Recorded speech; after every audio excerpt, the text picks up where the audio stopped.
Another month coming to the end, and in return, a brand new PSO2 headline stream just wrapped up. And of course, I am here to go over some of the information we got, especially when it comes to the Q&A part, as far as some of the stuff that's going to be being fixed, and of course, throwing in my 2 cents as well into this. And of course, this time around, we got some interesting one from photography to of course player housing, and so much more. But before we hop into it, welcome back to your number one stop for PSO2 new Genesis gameplay, how-tos, and of course, all that jazz.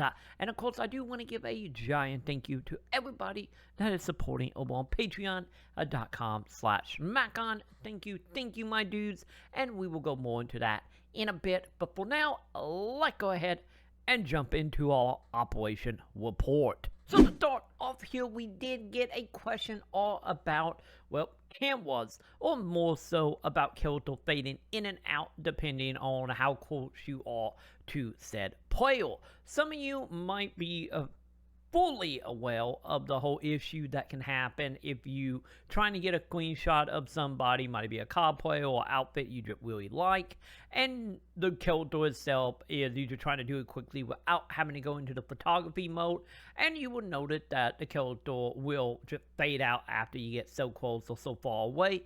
And we do have a question going into that. When taking a screenshot, the character fades out if you move the camera closer to the character and try to get a close-up. Can you make it so we can take close-ups? Here is our team's response. In response to your request, we will make adjustments in a future update to allow you to get closer to the character when zooming in with the fixed camera. This will allow for close-ups without causing fade-out. So as you can see, this is a nice little thing. This is one of them questions I honestly thought would never really be asked or, addressed in any way at all. But this is something I am super excited for because I mainly do this a lot for, a few pictures we take here and there. Might it be with people on our live stream, which, by the way, we do every Wednesday and Tuesday here on YouTube. So make sure to thumbs up and subscribe so you don't miss out on them live stream for PSO. So this is great. I approve of this. Hopefully we get more little things like that because they can come in handy, especially when you try and take a photo quickly without having to go into photography mode. Let's move on to the next question. During mini episodes, the button to skip dialogue does not skip the voice being played. Can you do something about this? Here is our team's response. We plan to improve event scenes so that the voice playback will also be skipped when dialogue is skipped by the player.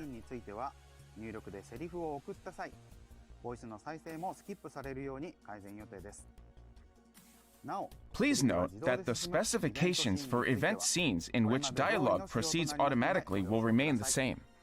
So this is another one that is, well, I get for me, I never really noticed because, of course, I'm a big story person, so of course I'm here for it. But it's good to know for anyone who just really don't care about the plot and just trying to get from point A to point B, especially as we are moving into more and more of the story content being tied to unlocking arena, any outside of battle sector as we discover in Athea. So for anyone who just want to get into the action and don't care about the plot, this is good. This is just a nice little quality of life change. So I'm happy with that. Will a premium set be required to use the creative space? Here is our team's response. Everyone will be able to use one free creative space per account per ship. Premium set users will have access to one additional space. Each space will be the same size and have the same functions available. That was their answer. So this is something I honestly been questioning for a while because when it comes to monetization, Sega and PSO can kind of be a little able to play and very inconsistent, and especially since they have added up players have won it and shoving it behind a paywall. had me a little bit worried going into the housing situation for PSO. But it's good to know that it's not going to be something we're going to have to worry about since at Data Hill, as long as this is accurate, of being the faces being the same, just 2 extras faces, or I get 1 extra if you premium, which is the sub that you can take part into if you want to go that route. But it's good to know that they are the same size, because that was my biggest worry, that the sizes were going to be pretty limited depending on if you're free or not free. So fantastic to not worry about that. Now, the question though is, outside of just building stuff, if you someone, as we have seen in some of the previews, of making like pixel art type stuff, maybe you will want 2 bases so you can have more space to make stuff in and go in between. Personally, for me, I don't really see a reason for me having a second base. It's good to know that we don't have to worry about bases. But on the other hand, they do bring up the question of course, how are they going to operate for the Alliance? And we do know the Alliance going to have a version, and then of course we have the player version. And I am super curious, and we still haven't had verified if they are one and the same or they separated. So I'm very much hoping as we get closer and closer to the launch of housing and creative faces, we will hopefully get that answer. And how that going to operate. Is it going to just be the Alliance leader like house, or is it going to be a separate fate altogether? So we do need that answer, but I am so happy and so relieved to know we don't really got to worry about premium being a drawback to house's sides. This also don't mean it can exactly, stop the amount of items you can put down, since in bait PSO2 you had a size of your apartment as well of how many items you can put in said apartment. So that still might be something else that we still need to be cautious of till we have verified, but at least building-wise, side-wise, it seems to be the same. So at least that one less thing to worry about. Now we just got to figure out about item placement and Alliance, and we will be good when it comes to player housing. I would like to be able to repeatedly generate add-on skills. Here is our team's response. We plan on improving this in a future update. After add-on skills generation, a confirmation screen with the same conditions will be displayed, making it easier to generate add-on skills in succession. That was their answer. When it comes to add-on skills, this is something that's been talked about over on the Discord now, probably, 7, 8 months, maybe longer, maybe less. I don't know. Time is just ideal at that point. But nonetheless, this is something that have come up many times and have technically been answered over on the Discord. But this is the 4th time they have mentioned it straight up on a headline stream, which in return might mean that it might be coming very, very soon. We can hope, or that might be tied to it wannabe, I get around reborn, as some people might be calling it, update we're going to be getting this summer. I am hoping it actually comes sooner than that, but nonetheless, whenever it comes, I am going to be extremely happy, because with how they kind of hand out Class X cubes like candy for the most part, especially if you do any of the Cannonball 1 stuff and whatnot, it honestly got to a point where I just stopped doing it, because it was just tedious to go through hundreds of these one at a time. So making this able to do multiple in one go, I am all for. Like always, I don't know why Sega didn't have this day one, knowing how many they're going to be giving players. But nonetheless, better late than never. But is it still one of them cases of why wasn't it till day one? How did it get overlooked? And yeah, nonetheless, I am happy and it's good to see that the add-on skill generation will be fixed here semi-soon. Can you make photo rooms usable in cities and camps?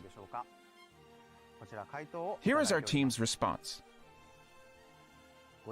In response to your request, we are planning to expand functionality to allow the creation of photo rooms in cities and camps in a future update.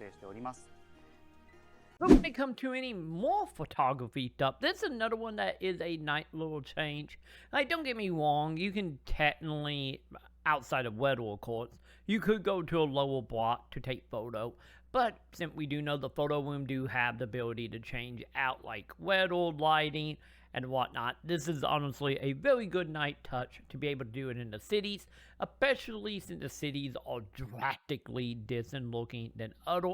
I'm going to be curious to see if maybe at that point you can find like maybe some NPCs, maybe some boxes or something. It'd be interesting to see how far they're going to take that part of it. Hopefully it's not just time of day and then, you know, empty city. Hopefully they put a little walk in there, because it'd be nice if we could take like photo with other main characters inside city, or just in general, because I don't believe you can do that in photo room. Let me know in the comment if I'm wrong about that, but I don't think you can.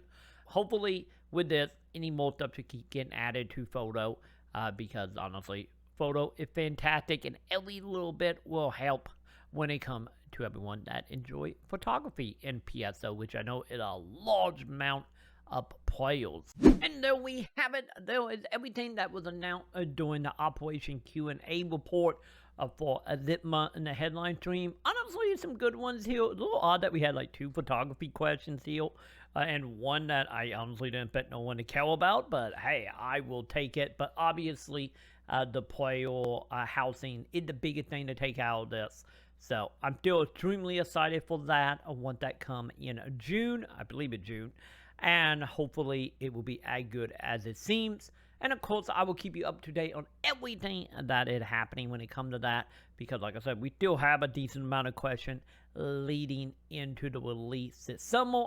But nonetheless, that is everything we're talking about from the Operation Report. And once again, a big thank you to everybody that is supporting over on patreon.com/Maconn. And of course, if you do want to get your name listed here, not only by supporting over on Patreon, you can also get listed here by subscribing over on twitch.tv/TroyMaconn, or joining memberships here on YouTube as well, and get you a whole bunch of stuff beyond your name listed. And also, I want to give a big thank you to 1K for supporting at the Luna tier. Thank you, my dude. And with that, that's going to go ahead and do it for me. And I will see you all in the comments.